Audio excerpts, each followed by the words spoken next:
Shabbat Simpana, Etni, Rationariv, Sijaka.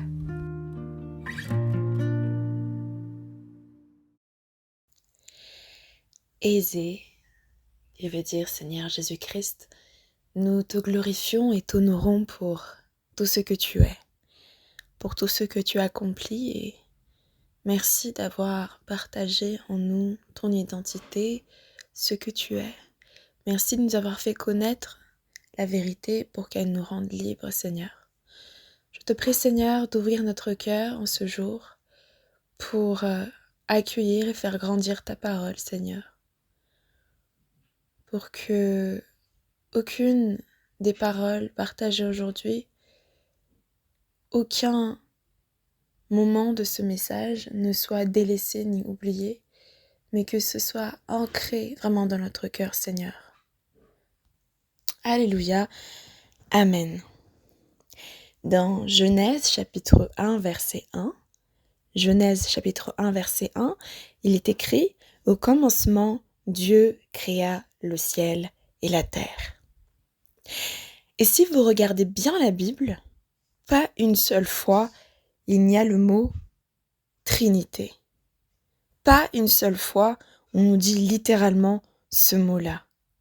Et force est donc de constater qu'il n'est pas dans les écrits. Mais cela ne veut pas dire que la doctrine de la Trinité n'est pas dans la Bible. Lorsque nous ouvrons la Bible, elle est là et elle est mise en évidence.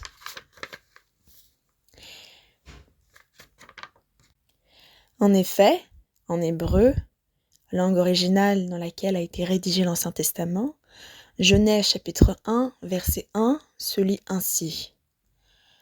Rai shtit Elohim, Baurau et Shamaim et Eretz. Le nom Elohim veut dire Dieu, mais dans sa pluralité. Et rien que ce nom devrait mettre fin au débat. Elohim veut dire Dieu avec un X, donc au pluriel, en un Dieu au singulier, veut dire aussi juge avec un S, signifie aussi le seul vrai Dieu, donc nom au pluriel, et enfin possession de Dieu, possession avec un S, donc au pluriel. Et la doctrine de la Trinité est apparue officiellement par Tertullien, qui a vécu de 160 à 225 après Jésus-Christ. Il est le premier à appliquer le terme de Trinité à Dieu. Et il l'affirme dans son ouvrage Contre Praxius en 213 de notre ère.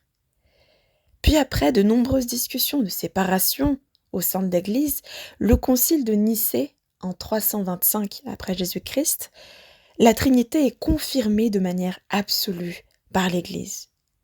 Ainsi donc, Raishtet Elohim Barau et Shamaim et Eretz, Elohim est reconnu comme Dieu au pluriel. La Trinité est reconnue, Dieu en un seul Dieu. La seconde phrase de la Bible nous dit ainsi. La terre était vide et informe, il y avait des ténèbres à la surface de l'abîme, et l'Esprit de Dieu se mouvait au-dessus des eaux. Amen. Remarquez que cela montre deux personnalités de Dieu. Tout d'abord, on nous dit au commencement, Dieu créa, et ensuite, l'Esprit de Dieu se mouvait. Il y a donc Dieu et son Esprit. Et si nous poursuivons notre lecture, la parole dit « faisons » ou « créons l'homme à notre image ». Si Dieu est uniquement esprit, il ne peut pas avoir d'image. Mais ici, maintenant, nous apprenons que Dieu a une image, que Dieu a une forme. Ce qui veut dire qu'il y a une personnalité de Dieu dans Dieu qui a une forme, une image. Personne n'a jamais vu Dieu, le Père, et nous savons que notre esprit ressemble au vent. Alors comment est-ce possible? Qui est notre image? Lorsque Adam a été créé, il a été façonné après quelqu'un, selon un modèle, selon un exemple. Mais qui est ce quelqu'un? Nous ne l'avons point vu ni reconnu jusqu'à ce que Jésus-Christ ne vienne. Avant que les chrétiens n'utilisent le mot Trinité pour l'appliquer à Dieu, ils savaient que le Fils de Dieu était égal au Créateur. Jean chapitre 1 versets 1 et 2 qui nous dit « Au commencement était la parole et la parole était Dieu ». Ils savaient aussi que le Fils était le « Je suis » dont parle Exode chapitre 3 verset 14, qui est égal au Père. Ils savaient aussi que le Fils était le juge de toute la terre, qui doit être adoré comme seul Dieu est autorisé à l'être. Matthieu chapitre 14 verset 33.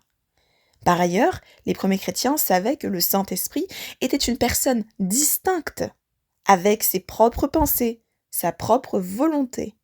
Jean chapitre 16 verset 13. Et le Saint-Esprit intercède pour nous auprès de Dieu, dit la parole de Dieu dans Romains chapitre 8, verset 27. Et cela prouve, chers amis en Christ, que le Saint-Esprit est distinct de Dieu le Père, parce que personne n'intercède avec lui-même. C'est impossible. Pareillement, les premiers chrétiens savaient que l'Ancien Testament annonçait la venue d'un sauveur du monde. Genèse chapitre 49, verset 10. Qui serait né à Bethléem, Ésaïe chapitre 9, verset 6, mais qui sera le Messie, Dieu dans la chair. Ésaïe chapitre 7, verset 14. Malheureusement, les Juifs voulaient un Messie selon leur image, selon leurs idées. Étant sous occupation romaine, les Juifs s'attendaient à un Messie triomphant et conquérant, et non un serviteur humble et souffrant. Pourtant, Ésaïe, chapitre 53, nous dit que il serait un serviteur humble et souffrant, mais ils ne l'ont pas reconnu. Alors Israël n'a pas reconnu le Fils de Dieu à cause de son apparence si ordinaire. Et ils ont fini par le tuer. Zacharie, chapitre 2, verset 10, et Actes, chapitre 2, verset 33. Et dans la parole de Dieu, on nous mentionne plusieurs fois le Père, le Fils et le Saint-Esprit. Dans la lettre aux Romains, dans 2 Corinthiens, dans la lettre aux Éphésiens et aussi la lettre aux Thessaloniciens. Et en plus donc de ce qui a été dit sur l'image de Dieu, partage première étape, et aussi le fait que nous ayons été choisis par Dieu, seconde étape, la profondeur de notre ressemblance avec Dieu est ici. La première clé de ce partage est que nous sommes et avons été créés corps, âme et esprit, tout comme Dieu l'est. Le corps n'est pas l'âme n'est pas l'esprit, et l'esprit n'est pas le corps. Mais pourtant, les trois, c'est nous, et ça nous forme. De la même manière, le Père n'est pas le Fils n'est pas le Père, le Saint-Esprit n'est pas le Père, et le Saint-Esprit n'est pas le Fils. Mais le Père, le Fils et le Saint-Esprit sont tous Dieu. La seconde clé est que dans tout notre être, nous devons ressembler à Dieu le Père, à Dieu le Fils et à Dieu le Saint-Esprit. Regardons à comment est le Père. Le Père est éternel, il est saint, il est amour, il est créateur, il est créatif, il est juste, il est ordonné, le Père.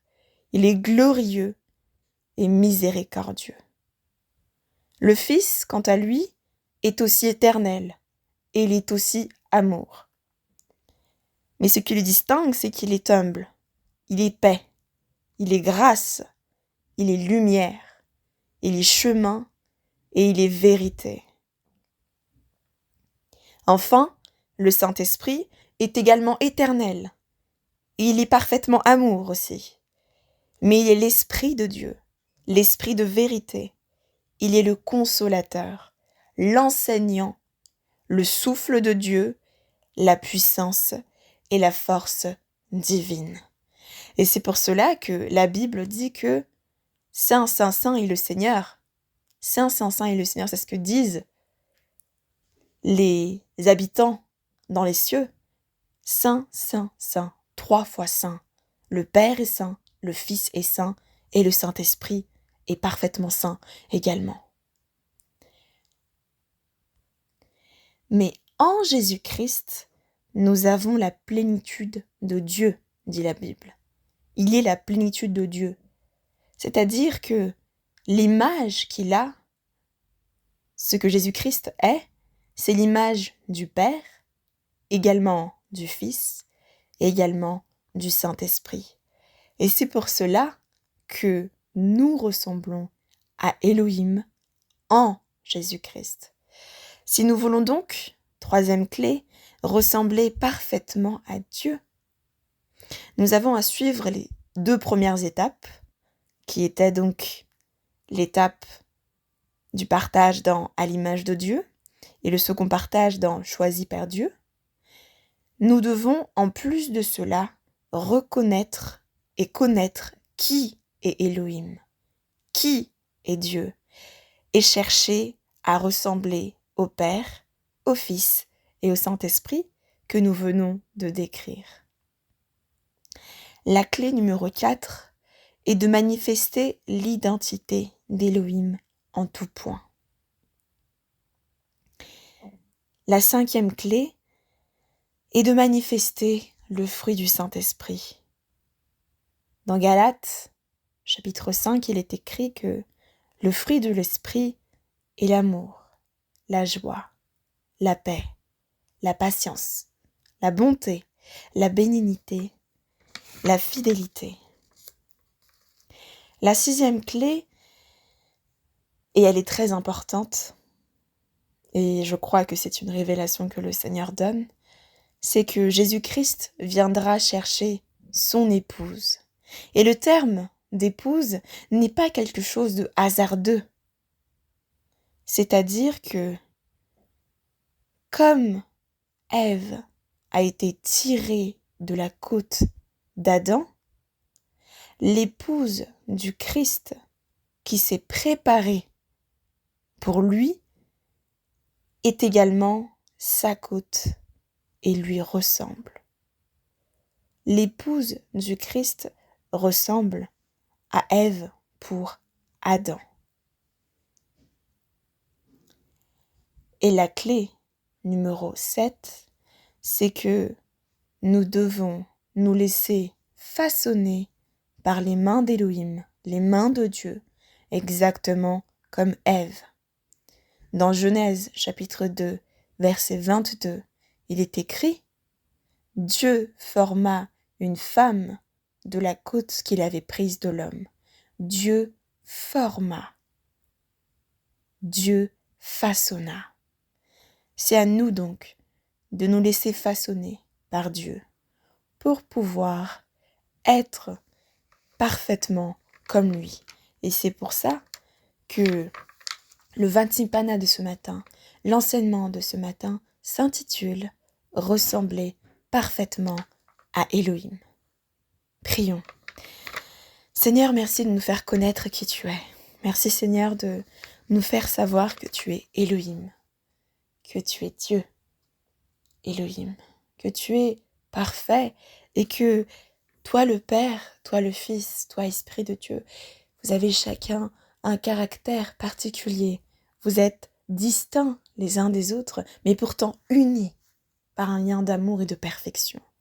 Je te prie, Seigneur, de ne pas faire simplement nous faire comprendre de manière intellectuelle, parce que c'est impossible de comprendre, d'accepter ça de manière intellectuelle, c'est beaucoup trop élevé pour nous, Seigneur, mais de nous faire accepter cela par la foi, de nous faire comprendre cela dans le cœur, nous faire comprendre, Seigneur, quelque chose qui est finalement quasiment indescriptible. Je te prie, Seigneur, de continuer à nous façonner, de nous transformer pour te ressembler parfaitement en tout point, Seigneur Dieu. Et je te remercie, Seigneur, car comme tu as dit dans ta parole, merci d'avoir caché le savoir à ceux qui se croyaient sages et de l'avoir fait connaître à ceux qui sont humbles d'esprit, que tu as révélé donc aux petits enfants. Merci Jésus-Christ, merci Dieu le Père, merci cher Saint-Esprit. Alléluia, Amen.